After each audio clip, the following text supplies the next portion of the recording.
What's the most inaccurate thing your child has ever been taught in school? My 10-year-old son, Ethan, came home looking completely confused. His history teacher had just told the class that the Great Wall of China is visible from space, with the naked eye. Now, Ethan has loved space since he was 5 years old. We've spent countless evenings looking through our telescope, talking about planets, stars, and astronauts. He knows more about the International Space Station than most adults. Last year, I gave him something he treasured more than anything, a book signed by the famous astronaut, Captain Daniel Brooks. He read it over and over again, especially the part where it explained that the Great Wall of China is not actually visible from space with the naked eye. Everything changed when his new history teacher, Mr. Collins, started teaching about the ancient wonders of the world. In front of the entire class, Mr. Collins confidently announced that the Great Wall was the only man-made structure visible from space. Ethan politely raised his hand and explained that astronauts had confirmed this wasn't true. He even mentioned the passage from Captain Daniel Brooks's book. Mr. Collins didn't even let him finish. "That's nonsense," he said. "It's printed in our textbook, and I've been teaching this for 20 years. Your little astronaut book is wrong." The next day, Ethan brought his signed book to school, hoping to show the class the actual source. Instead, Mr. Collins took the book away. He called it disruptive material, then forced Ethan to stand in front of everyone and repeat, "The Great Wall of China is visible from space," 10 times. When Ethan came home, he was heartbroken. His favorite signed book was gone,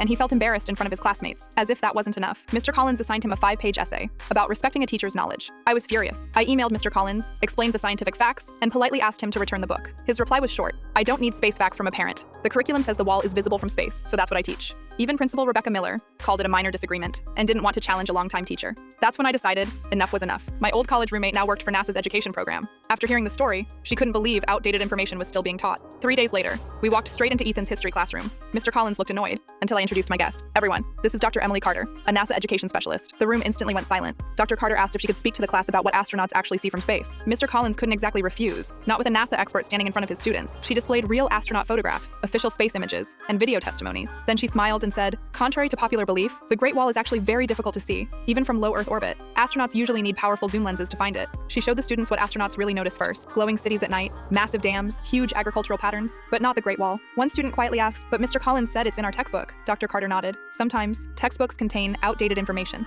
Then she pointed to the publication date, 1985. The classroom became completely silent. Mr. Collins' face turned bright red as Dr. Carter shared statements from multiple astronauts, all confirming the same fact. Just then, Principal Rebecca Miller walked into the room. When Dr. Carter mentioned Ethan's confiscated book, the principal looked directly at Mr. Collins. Without saying a word, he opened his desk drawer and handed the book back. Ethan smiled for the first time in days, but the biggest surprise was still waiting. Dr. Carter opened a live video call with an astronaut aboard the International Space Station. The astronaut personally confirmed everything, right in front of the entire class. The following week, the school announced a complete curriculum review. Mr. Collins was required to attend updated science education workshops. Ethan's entire class received an invitation to participate in a special NASA virtual field trip. The school newspaper even featured Ethan's story, showing how one student's courage helped correct an outdated lesson for everyone. Today, that signed book sits proudly inside a display case in the school library, and beneath it, there's a simple message: never stop learning, because even teachers can learn something new.